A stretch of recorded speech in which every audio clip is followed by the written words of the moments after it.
नमस्कार, आपण पाहत आहात न्यूज दीनदयाळ. कलाकारांच्या न्याय हक्कासाठी गेली 20 वर्ष सातत्याने कार्यरत असणाऱ्या कलाकार महासंघ महाराष्ट्र राज्य या संघटनेच्या वतीने दिला जाणारा यंदाचा प्रतिष्ठित राज्यस्तरीय कलागौरव पुरस्कार मुटकेश्वर तालुका गगनबावडा येथील प्रसिद्ध कलाकार माननीय श्री दयानंद विलास कांबळे सर यांना जाहीर झाला. त्यांच्या या निवडीमुळे मुटकेश्वर गावासह संपूर्ण गगनबावडा तालुक्यात अभिमानाचे आणि आनंदाचे वातावरण निर्माण झाले आहे. कला क्षेत्रातील उल्लेखनीय योगदान आणि समाज प्रबोधन कलाकार महासंघ ही संघटना गेल्या 2 दशकापासून कला, सामाजिक, राजकीय व शैक्षणिक क्षेत्रातील उत्कृष्ट कार्य करणाऱ्या मान्यवरांचा शोध घेऊन त्यांना दरवर्षी पुरस्काराने सन्मानित करत असते. दयानंद कांबळे सर यांनी कला क्षेत्रात केलेल्या उल्लेखनीय आणि बहुमूल्य कार्याची दखल घेऊन महासंघाच्या सत्कार समितीने या वर्षीच्या पुरस्कारासाठी त्यांची एकमताने निवड केली आहे. विशेष उल्लेखनीय कार्य दयानंद कांबळे सर हे गेले 2014 पासून माननीय नामदेवराव हसूरकर सर प्रस्तुत बुद्ध भीम वंदना या प्रबोधनात्मक कार्यक्रमाच्या माध्यमातून सातत्याने समाज प्रबोधनाचे पवित्र कार्य करत आहेत. या कार्यक्रमामध्ये विश्वरत्न डॉक्टर बाबासाहेब आंबेडकर यांची भूमिका हुबेहूब साकारून त्यांनी डॉक्टर बाबासाहेब आंबेडकर आणि आई रमाई यांचे विचार व संघर्ष समाजापुढे अत्यंत प्रभावीपणे मांडण्याचा यशस्वी प्रयत्न केला आहे. त्यांच्या याच कला आणि सामाजिक बांधिलकीची दखल या पुरस्काराद्वारे घेण्यात आली आहे. या संबंधीचे अधिकृत निवडपत्र जावक क्रमांक राज्य 104 महासंघाच्या वतीने त्यांना प्रदान करण्यात आले आहे. भव्य पुरस्कार सोहळा व 21वा वर्धापन दिन व गौरव सोहळा कलाकार महासंघाच्या 21व्या वर्धापन दिनाचे औचित्य साधून अत्यंत उत्साहात संपन्न होणार आहे. दिनांक शुक्रवार 5 जून 2026 वेळ दुपारी ठीक 1 वाजता स्थळ चिंतामणी मंगल कार्यालय वाठारतर्फे वडगाव. या सोहळ्यात महाराष्ट्रातील विविध क्षेत्रातील प्रमुख मान्यवरांच्या शुभ हस्ते दयानंद कांबळे सर यांना हा पुरस्कार प्रदान करून सन्मानित केले जाईल. मान्यवरांचे योगदान आणि सर्व स्तरातून अभिनंदन. या पुरस्कार निवडीसाठी कलाकार महासंघाचे संस्थापक अध्यक्ष माननीय अनिल मोरे साहेब, राज्य संघटक माननीय प्राध्यापक डॉक्टर आनंद हाबळे सर, सत्कार समिती अध्यक्ष तथा कोल्हापूर जिल्हा अध्यक्ष माननीय बाळासाहेब गोरे मोरे साहेब आणि सांगली जिल्हा अध्यक्ष माननीय देवदास भंडारे यांच्यासह महासंघाच्या सर्व पदाधिकाऱ्यांचे विशेष सहकार्य लाभले आहे. कला, रंगमंचावरील संघर्ष आणि समाजसेवेचे प्रेरणादायी व्यक्तिमत्व असलेल्या दयानंद कांबळे सर यांच्या या अभूतपूर्व यशाबद्दल सर्व स्तरातून विशेषतः पत्रकार बांधव, शैक्षणिक क्षेत्र, कलावंत आणि गगनबावडा तालुक्यातील ग्रामस्थांकडून जोरदार अभिनंदन व कौतुक होत आहे. क्रांती सूर्य तू, शिल्पकार तू, भारताचा बोधिसत्व मूक नायका.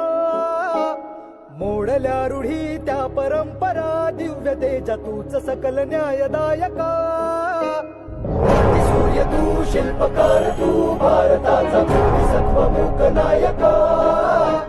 मोडल्या रूढी त्या परंपरा, दिव्य तेजा तूच सकल न्यायदायका. जीवन तुझे आम्हास प्रेरणा, दाही दिशा तुझीच गर्जना. गर्जना भीमराया, माझा भीमराया. भारताचा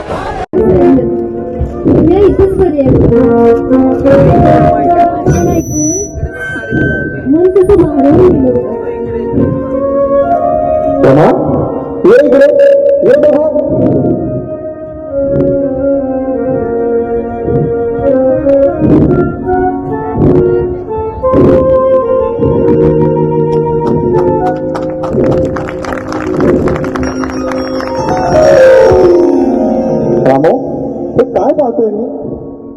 शाहू राजाने माझा सत्कार करत असताना जो फेटा मला बांधला होता, तो फेटा नेसून आली माझ्या सत्कारासाठी. साहेब, माझ्याकडे नवं लुगडं नव्हतं, मग यो फेटा तो बिचारीचा. म्हणलं काहीच नाही तर योच नेसून जावं. काय मी इतका शिकलो, संसार करत असताना कधी काही कमी पडलं मला कधीही सांगितलं नाही. माझ्या जडणघडणीत ज्या रमाला मला इतकं सहकार्य केलं, त्या रमाला एक लुगडं घेऊ शकलो नाही मी. काय हे साहेब, तुम्ही हे सर्व कुणासाठी करताय? बघ, या दीनदुबळ्या जनतेसाठीच ना, या समाजासाठीच ना. मग मला कशाला पाहिजे नवं लुगडं, दागदागिनं? हे समाजाचं सर्वस्व आहे बघा. होय ग, होय ना. असेल तर रामू तू काय लपवत आहेस का माझ्यापासून?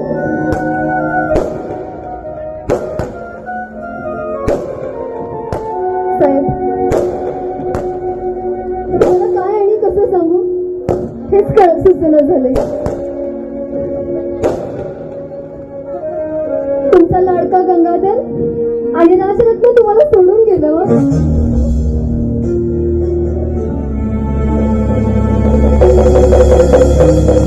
माझ्या गंगाधरला डॉक्टरकडे घेऊन गेला व डॉक्टर बोलला मागणी उतार आहे आणि मुलाच्या उपचारासाठी अजून बराच खर्च आहे. मला माझ्या बाळाला दवा नाही करता आलं व साहेब, दवा नाही करता आलं. माझ्या पोटच्या गोळ्यानं माझ्या मांडीवर जीव सोडला साहेब. पैकण नसल्यामुळं मला माझ्या लेकराच्या कपड्यासाठी लुगड्याचं कपन करावं लागलं साहेब. माझा चिंतेचा बंद करू नये म्हणून माझा गंगाधर मला सोडून गेला हे सांगितलं नाही रामू. बालपणी जन्माला येतात आई बिमाई मला सोडून गेली. लहानपणी या जातीमुळे वर्गाच्या बाहेर बसून पिटावं लागलं रामू. उच्च शिक्षण घेत असताना पावाच्या तुकड्यावरती दिवस काढावे लागले. पावाच्या तुकड्यावरती दिवस काढावे लागले. अजून काय आणि किती सण करायचं. माझी पोटची मुलं गेली पण मला त्याचं जीवाचं तोंडही बघता आलं नाही. मला त्याचं जीवाचं तोंडही बघता आलं नाही. अजून काय सण करायचं आणि किती सण करायचं.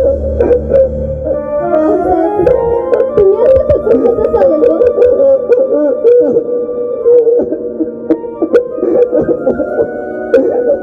रामू तू इतकी आजार आहे मी मला सांगितलं नाही रामू. मी आजारी आहे पण माझा आजार बरे करणारे डॉक्टर अनेक मिळतील. पण या दिवसावेळा समाजाला गुलामगिरीच्या आजारातून बाहेर काढणारे तुम्ही आणि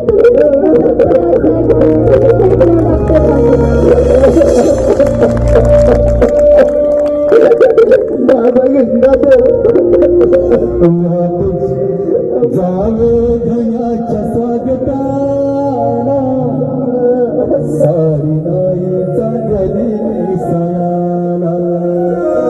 सारी नाही चांगली सयाला. सारी नाही चांगली सयाला. ही एक पवित्र संस्था आहे. शाळेत मने सुसंस्कृत होतात. शाळा म्हणजे नागरिक तयार करायचे पवित्र क्षेत्र आहे.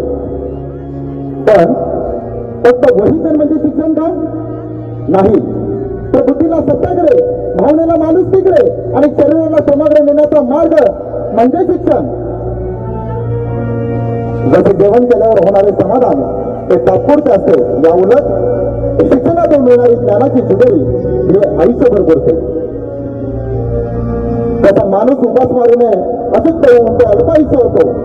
तसा तो शिक्षण अभावी जिवंतपणे दुसऱ्याचा गुलामी होतो. आणि तिकडे पहा परदेशात माणूस माणसाची स्पर्धा करतो पण त्याच्या कलागुणांची रे जातीचे नाही रे बाबा, जातीचे नाही करत. म्हणून आपणही शिकलं पाहिजे. त्याशिवाय आपल्याला आपल्या जीवनाची जाणीव व्हायची नाही. Education is very important in life but we should not only learn to feed but also how to break out of this loading. So, the parents give their only good advice or put them on the right path, but the final moving direction, this is their own hands, own hands, own hands. म्हणून फक्त पोट भरण्यासाठी शिकू नका रे, फक्त पोट भरण्यासाठी शिकू नका तर या गुलामगिरीतून कसं बाहेर पडायचं यासाठी शिका. मला माझ्या समाजाला आणि या समाजातील प्रत्येकाला सुद्धा गुटात बघायचंय, असेही माझ्यासारखं. म्हणूनच सुद्धा धन्यवाद.